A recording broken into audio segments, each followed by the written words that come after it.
Well, it's a big story and a significant story. The Prime Minister is going to launch a new plan. It will effectively free up 7 million GP appointments. It's going to enable people to go to the pharmacy to get treatment for common conditions, blood pressure, earache, sore throat. Go and get your prescription. Go to a GP, go to a pharmacy rather than a GP. See, the thing is, some pharmacists are already prescribing pharmacists. So since my kids were little, anything wrong with them, I didn't even bother really with the GP, even before we could get an appointment. Straight to Sue at Busby's in Chiswick, to the pharmacist. Brilliant. Every child's snotty nose or rash, sort it out. But she wasn't a prescribing pharmacist. So I'd be interested to know now, all those brilliant pharmacists who couldn't actually prescribe, they can hopefully do that now. It's great. I think it's great news. Problem is, of course, pharmacies are closing down. Is the air conditioning on a bit high in here today? Your paper's nearly blew away.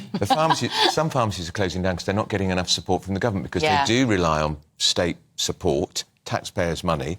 So, on the one hand, they're going to expand pharmacy service, but on the other hand, they're closing down, Prime Minister. So you can't have it both ways. This is very true. Got to make it work. They're spending £645 million to expand pharmacy services to allow them to prescribe more medicines and perform simple things such as blood pressure checks. So let's have a little chat now. We're hoping we can be joined by former Labour advisor Kevin Meagher. Good morning, Kevin. Good morning to you. Good morning. As a former Labour advisor, this sort of policy should make you slightly nervous, because I think it's going to be very popular with the public. We're wanting to see ways in which our life is tangibly made easier, particularly with the state that the NHS is in. What's your response to this news? I mean, it's an obvious move in one respect. I mean, for a long time, pharmacists have been the kind of unsung heroes of the NHS and primary care anyway. And often, people will have had chats with pharmacists over the counter and just regarded them as really knowledgeable and really, really helpful. So it's an extension of something that is fairly organic and fairly obvious anyway. There's been, talk for a long time of expanding the role of pharmacists in primary care anyway. But it's to address, you're right, it's to address that 8 a.m. moment, as the Health Secretary Steve Barclay's referred to it, that scramble for appointments every day that people are experiencing, millions and millions of people are experiencing. So this is a touchstone political issue, because, the NHS at the front door is not working at the moment. It's the same in A&E and it's the same with GPs. Those are the two sort of front doors of the NHS that people experience. And if their experience is pretty rubbish, and it will be at the moment, then there's obviously going to be a political price paid for that. So it's a top priority for the government in trying to rebalance itself after last week's local elections as well. So it's absolutely touchstone. Now, what Labour's saying is that, of course, this is not addressing the shortage of GPs that we've got in the system. The difficulty, of course, of being in government is that things don't work quickly.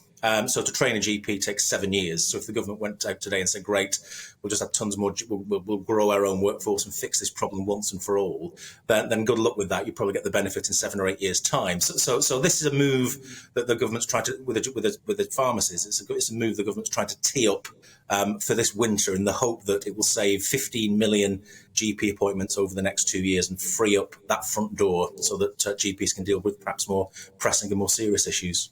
Why does it take so long, do you think, Kevin? Why do we have to wait till winter to do this? It's such a straightforward, common sense things to do. Why can't they just say from next week or next month? Oh, have we lost Kevin? Oh, we've lost Kevin Meagher. Well, I'm sure you've had a very interesting answer.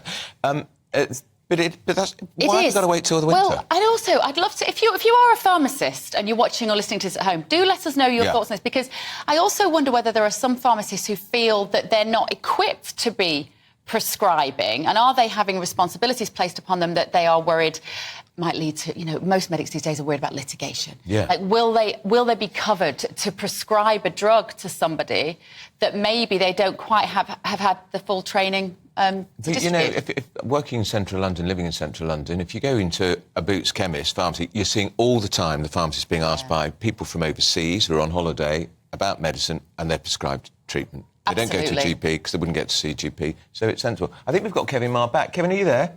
There you are, you're back. I'm just saying, Kevin, it's frustrating why they just can't do it next week. Why have we got to wait till the winter? It is. I mean, there will be some concerns about variability across the kind of pharmacy network across the country.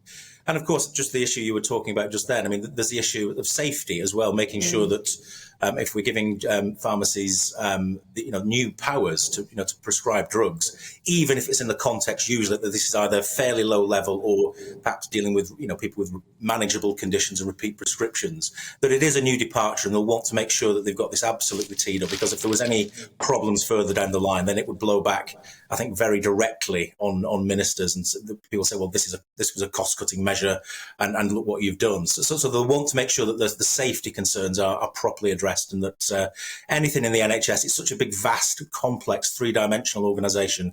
Anything takes time, and this is part of the problem, really, with governing with pretty much 1 year left of a parliament. That if you're trying to change direction on any policy issue, there is big lead-in time to make sure that operationally it's fit to run on the ground.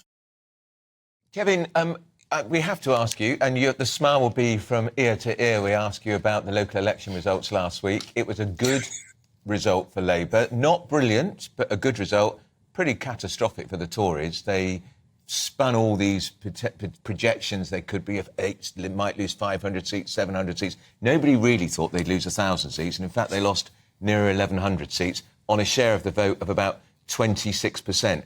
Pretty appalling. It was. I mean, I remember writing a piece about 3 years ago in the Labour leadership election, and obviously surveying the disaster of the 2019 performance for Labour, and saying that the task of the next Labour leader was to lose better next time. I don't think anybody's saying that now. I think there's a kind of cautious optimism in Labour land that these results were pretty good. They were good because the Labour vote was performing well across the country in lots of areas where Labour's got to win key parliamentary seats in the next general election. So there's a good vibe. I think there's no complacency because the great paradox of politics is, of course, that politicians are very superstitious people, and if they're miles ahead in the polls, they think they're going to lose, and if they're miles behind in the polls, they think they can still win. So that's probably a fair assessment of respective Tory and Labour ranks at the moment. But I think the thing about last Thursday as well is that it's not just that Labour did pretty well, that the Tories did pretty badly. It's that the Liberal Democrats did pretty well, and the Greens did as well. So in a sense, if you're a Tory strategist this morning, you're saying, look, we've got Labour doing well in parts of the southeast, doing well across the Midlands and the north, rebuilding that red wall. But we've also got the Liberal Democrats chipping away at the blue wall in the southwest and the southeast, and the Greens kind of being free radical, kind of taking votes from everybody all over the place at the moment. So it's a state of flux. If you're trying to sort of assess what this means, I think for 12 months hence, when there's likely to be obviously the general election, we're possibly in hung parliament territory at the moment, which opens up all kinds of manner of permutations and complexities. But I think if you wanted to be, in either Keir Starmer's office or Rishi Sunak's office right now, you'd probably want to be in the office of the Labour leader. Kevin, you're a former Labour advisor. What would you be advising Keir Starmer? In some ways, a year to 18 months is a long time in politics. A lot can change between now and then, but he just has to keep his head down and not make any major mistakes, doesn't he? He does. That's a prerequisite, I think, for leader of the opposition. Governments lose elections. Oppositions seldom win them.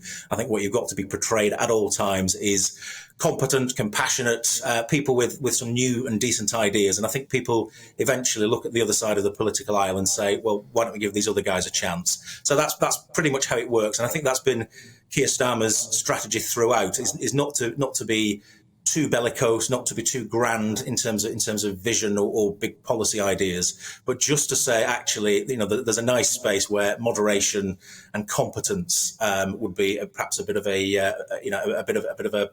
it would capture the mood of the British public, I think, after what have been a tumultuous few years with Brexit and everything else that's gone on.